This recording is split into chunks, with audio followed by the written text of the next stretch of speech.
Hi guys, welcome back to Informed Beauty. So I'm on a roll with these wedding videos. Today's video is going to be about planning a destination wedding. So when we think of a destination wedding, at least for me, I always think of like a warm destination in Mexico or Florida or somewhere on the beach. But the reality is that a destination wedding can be within your own country.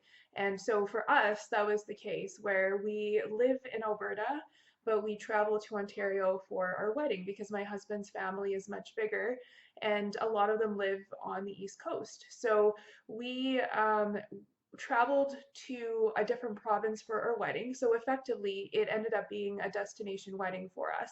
So with a destination wedding comes a whole slew of additional challenges and obstacles that come across when you're planning a destination wedding.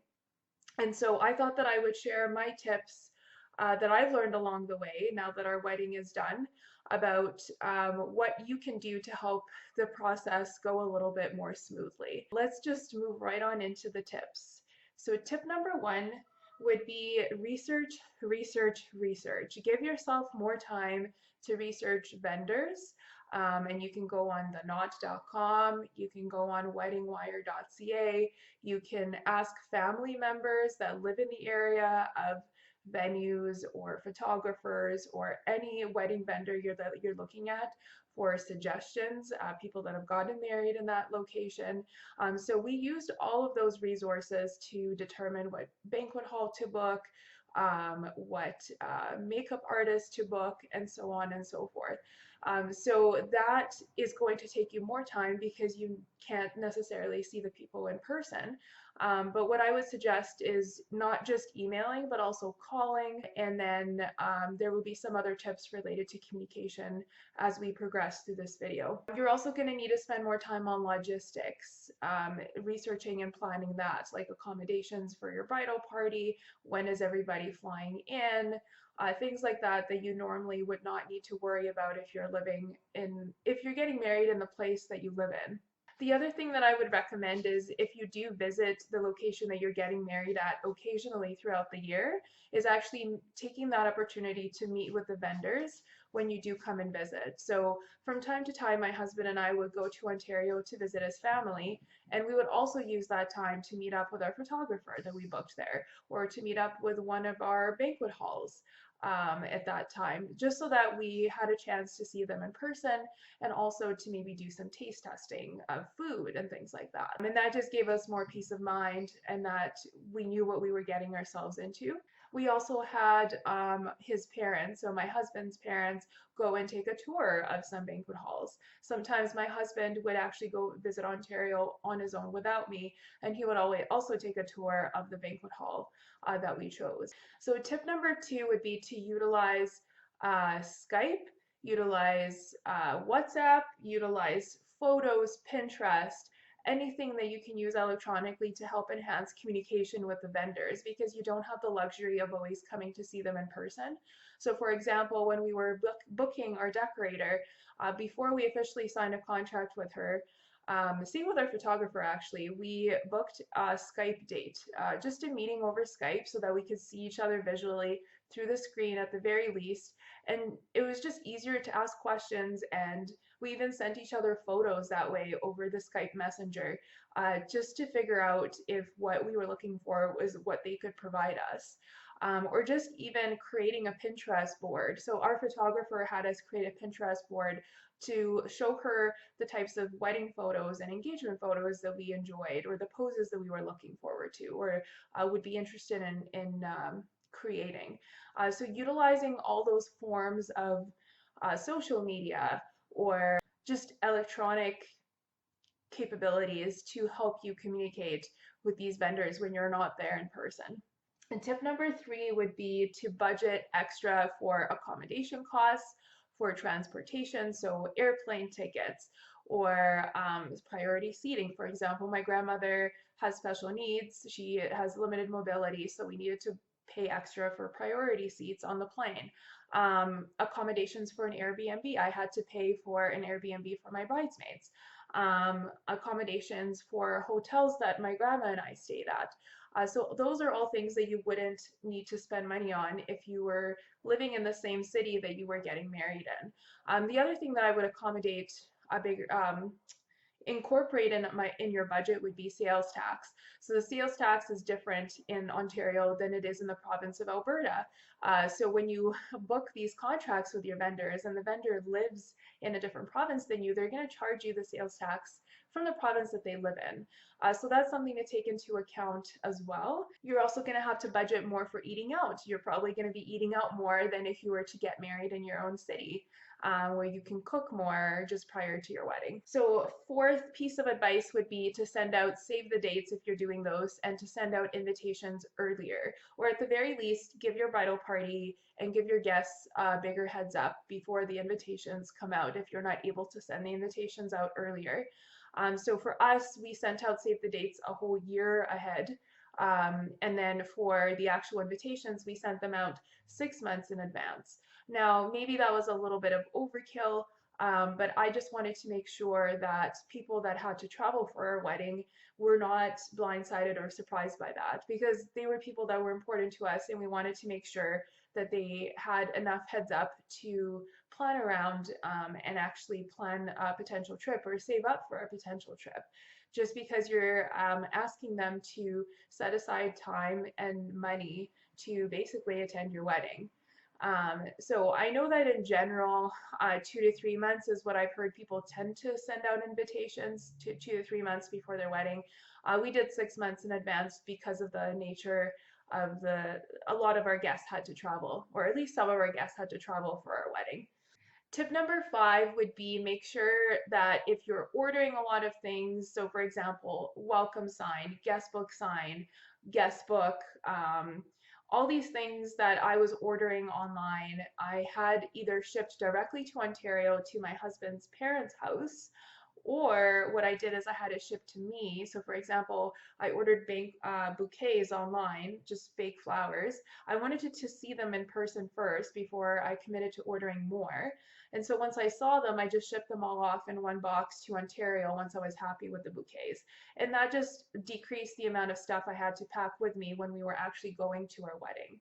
And that reduced a lot of the stress. Tip number 6 would be to talk to your bridal store, your airline, as well as the airports you're going to be going through about bringing a wedding dress or traveling with a wedding dress. So I spoke with my bridal store about tips to prevent wrinkling.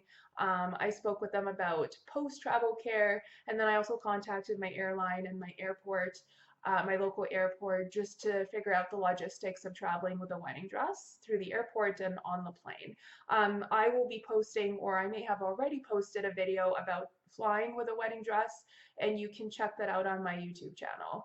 Tip number 7 is make sure that your marriage is legal wherever it is that you're getting married. So for example, the rules around getting a marriage license and a marriage certificate are a little bit different in each province in Canada. So in Alberta, you need to go to a registry, like a private registry, in order to get, I believe, a certificate or a license marriage certificate. Whereas or at the very least, a marriage license. In Ontario, you go to a city hall, your local city hall, to get a marriage license.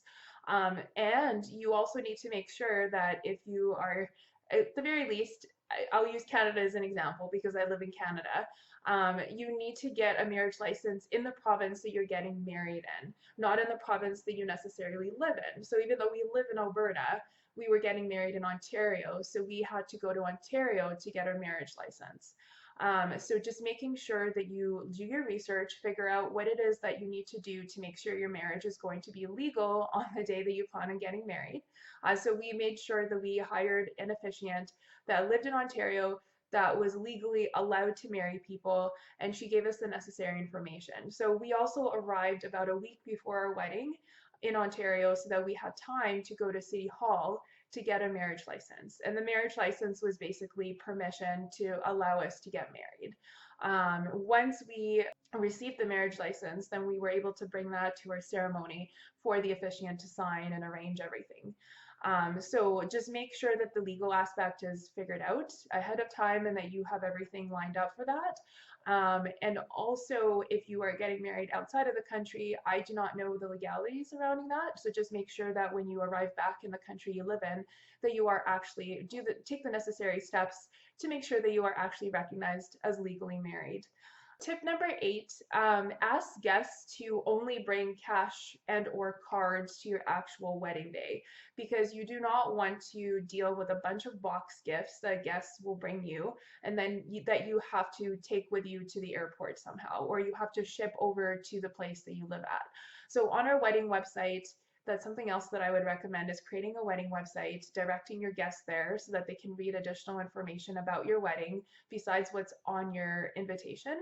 And just ask guests not to bring box gifts to your wedding. And if they do want to send you a box gift, make sure that it's done through a registry or it's sent directly to your home address. Because the last thing you want is to have to figure out how to get a whole bunch of boxed items from one place in the world to another. Tip number 10 would be to pack your valuables in your carry-on. So for example, our wedding bands, we put into our carry-on, we did not put that into check-in or into our checked luggage. Same with my wedding dress. I did not put that into my checked luggage. I took it with me on board the plane, just because you do not want to risk losing those items that are very sentimental to you, but also cost a lot of money, that cannot be easily replaced. Tip number 11, leave room in your suitcase. So don't pack to the brim when you're going to your wedding, because chances are you're going to have to pack more stuff in your suitcases when you leave, because there's going to be cards, there might be some cash, there might be some little trinkets or gifts that you get.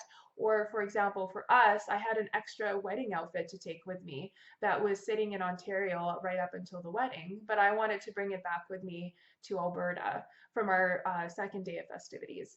Or our wedding signs. We took our wedding signs back home after the wedding was done. So it's nice to leave just a little bit of extra room, or worst case scenario, you can always ship it. There are some decently good shipping costs that you can find.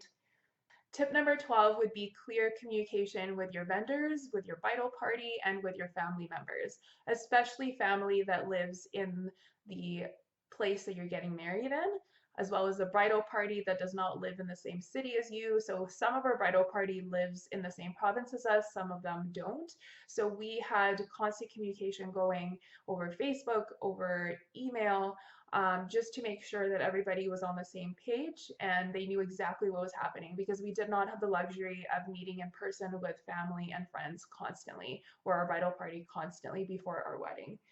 Tip number 13 would be to get smaller versions of things to travel with. So for example, for my wedding day perfume, I bought like a little roller ball at Sephora instead of the big bottle, or just buying a smaller bottle than the big one, just because it takes up space and it takes up weight when you're traveling. So it's nice to be able to minimize all that.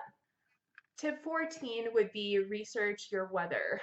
So if you're getting married in a different location, you might not be used to the weather. For example, in Southern Ontario, we were getting married. There's more hotter days and it's more humid there in the summertime. So that's just something that we took into account when I was booking my Airbnb. I made sure that there was air conditioning for my bridal party, and we even taking into consideration the weather, when we shopped for bridesmaid dresses, we made sure that they were lightweight, not long, just up to the knee, not super heavy or, constricting fabrics that would make you feel even hotter in a humid, hot climate. And the last tip that I have is consider giving your bridal party their gifts before you leave for the wedding, or perhaps after you leave for the wedding, just so that you don't have to travel with their gifts and their cards on top of all of the wedding stuff that you have to bring with you. So what I did is I gave my bridesmaids their gifts and their cards just before we left for the wedding, and then my husband had shipped the gifts that he ordered for his bridesmaids directly to his parents' house in Ontario. So then they were waiting for him when we arrived there for the wedding. And all he brought with him was the cards that he prepared. So just some extra logistical things essentially that you have to consider. There's just more research that's required, more effective communication, that where communication becomes even more important, and just logistics, making sure that you figure out all the tiny little details that add to the complexity of a destination wedding. So if you do have experience or if you're planning a wedding in a location that you don't live in, please comment down below. Let me know what your experience has been or what your experience was when you were getting married. I would love to hear that. And I'm really excited to create more wedding series videos for you. There will be more coming, so don't despair. But until next time, bye guys.